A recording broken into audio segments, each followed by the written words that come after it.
Another petition para kay Idol Apola kay Bongbong Marcos. Aba, teka.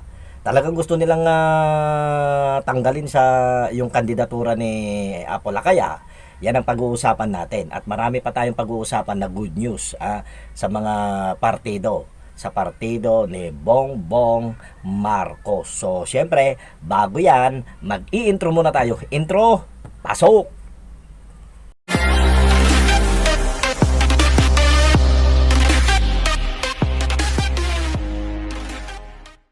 So, ayun nga mga kalupa, nakita nyo yung malupitan kong intro.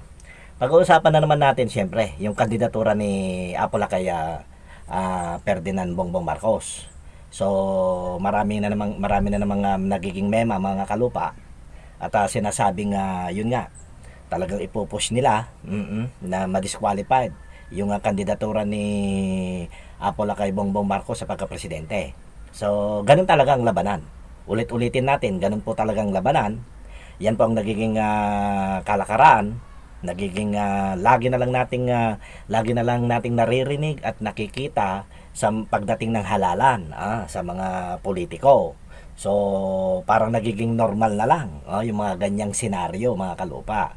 Kaya wag po tayong mag-alala dito sa mga sumusubaybay at talagang umaasa na mapapawalang bisa lahat ng mga petisyon na yan na isinasampa nila dito sa COMELEC para sa ikatatanggal nga ng kandidatura ni Apola kay Bongbong Marcos. So, alam naman natin, sabi ko nga, mabangong mabango, nangunguna sa mga survey, kaya ganyan po ang nangyayari. Ang good news ngayon mga kalupa, iba naman tayo. Kasi nakakasawa rin naman yung lagi na lang naririnig natin yon mga negatibo para sa ating sumusuporta kay Bongbong Marcos mga kalupa. Nagiging negatibo yung mga ganung usapin. Dito tayo. Ito ang good news mga kalupa. Yung kasing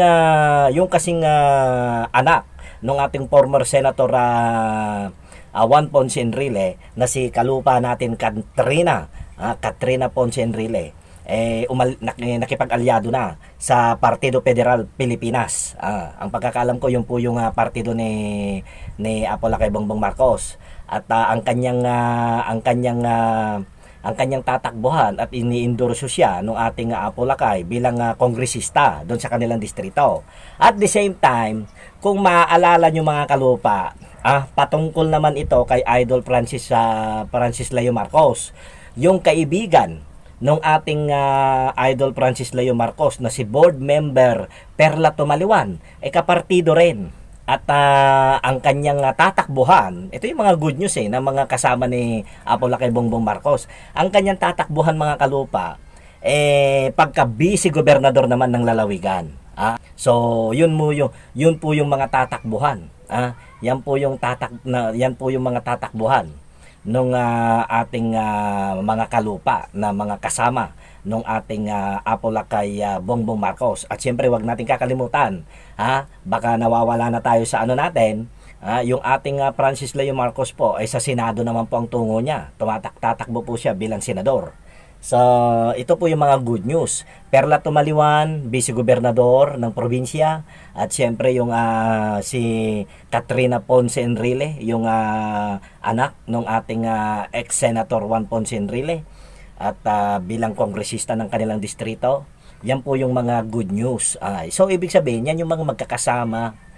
Pagdating ng pangangampanya, makikita natin sila na iwinawagayway at isinisigaw ang pangalan ni Bongbong Marcos at siyempre at the same time vice versa i-endorso rin ni Apola kay Bongbong itong kanyang mga kapartido.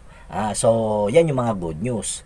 So alam niyo mga kalupa, may naulinigan pa ako isang balita, parang ewan lang parang si Tatay Digong yata parang nakikinikinita niya, parang sa Senado rin ang niya. Bear with me, napansin ko lang doon sa kanina, parang sa Senado rin yata ang gustong tungo ni. Pwede yun, oo, di ba?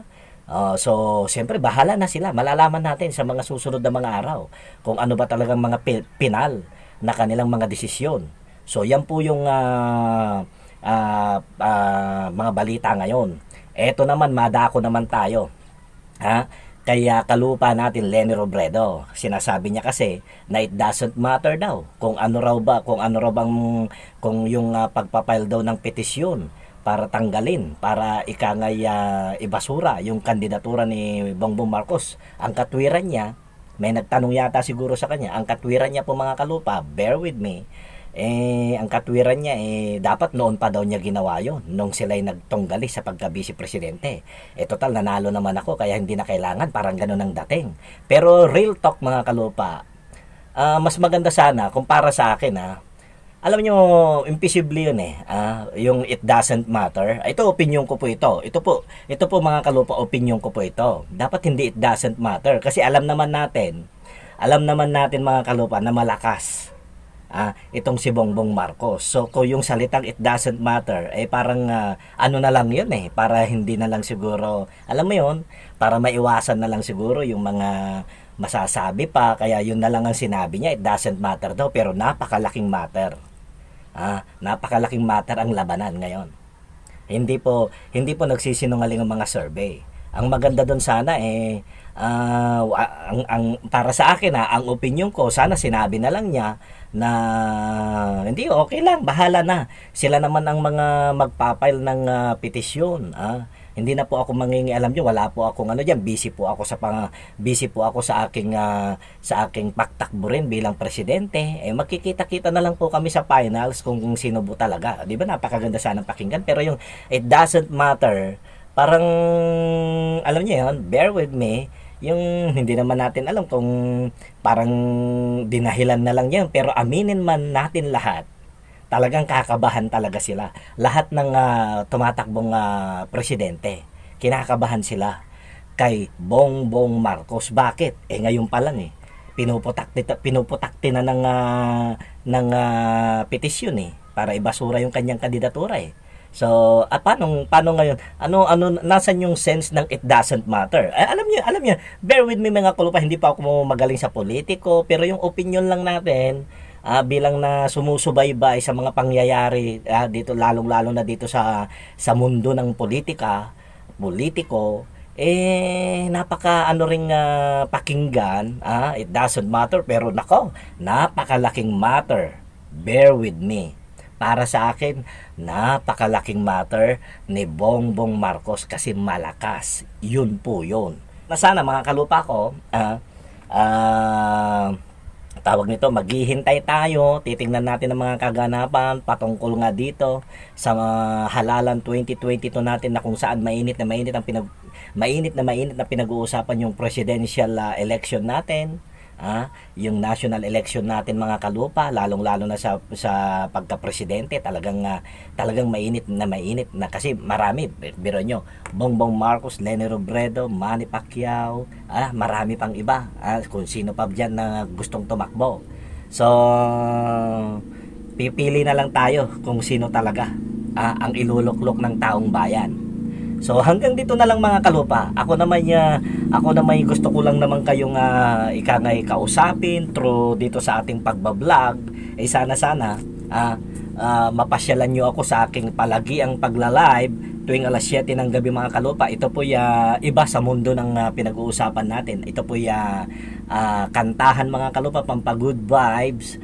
Yung tinatawag nating request mo, kanta ko. Every 7 in the evening, every day yan mga kalupa, nagla-live po tayo. Sana makadalaw po kayo. At syempre, huwag nyo rin pong kakalimutan na pindutin yung subscribe button at notification bell para nang sa ganun nanonotify kayo sa mga pag-uusapan natin, sa mga ibablog natin, at kung ano-ano pang gagawin natin mga kalupa. Huwag natin kakalimutan Bongbong Marcos sa pagka-presidente mga kalupa. At syempre yung magandang balita ng mga kaalyado ng ating apula kay Bongbong Marcos, yung ating Katrina Ponce Enrile bilang kongresista, at syempre si kalupa natin sa mga FLM family, sa mga FLM fans dyan, yung mga FLM family natin. Naalala nyo si Madam Board Member Perla Tumaliwan tatakbong vice gobernador. Ayon. So, antabayan na natin yung mga susunod na mga kabanata na mangyayari dito sa buhay politiko dito sa ating bansa.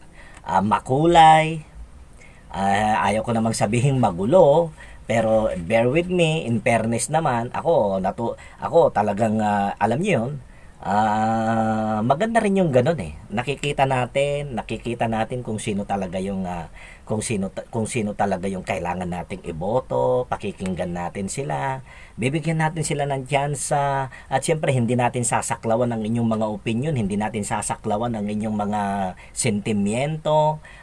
Ganyan kasi yung sumusuporta mga kalupa eh. Pag sumusuporta ka talaga eh, todo-todo talaga. Siyempre igagalang natin yan kung sino yung mga gusto nila.